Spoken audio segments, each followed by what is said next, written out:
জিবরিল আমার পরে উম্মতকে কে দেখা রাখবে? লানত আমাদের জিন্দগি, লানত আমাদের জিন্দগির উপরে। এমন জিন্দগির থেকে জমিন ফাইটা মরা যাওয়া উচিত। আমি তো মাঝে মাঝে বলি আমাদের জমিনটা উল্টায় যাওয়া উচিত, যে মৃত্যু সময় বলতেছে আমার উম্মতকে কে দেখা রাখবে। জিবরিল ছুটা গেছেন, ছুটা আসছেন, আল্লাহ জবাব পাঠাইছেন, লা আতরুকু উম্মাতাকা ফারদা ওয়ালা ওয়াহদা। বন্ধু চলে আসেন, আপনার উম্মতকে আমি দেখা রাখবো, আমি দেখা রাখবো। হায় হায়, সবাইকে সালাম দিছেন একবার বা দুইবার, সবার দুরুদ পড়ছেন তো আল্লাহ একবার বা দুইবার, সালাম পড়ছেন কোন নবী রসুলের উপরে একবার কি দুইবার।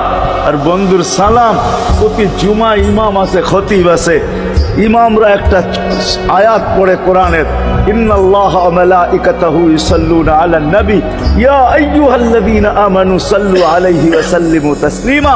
এই আয়াত আমাকে অনেক কিছু বোঝায়।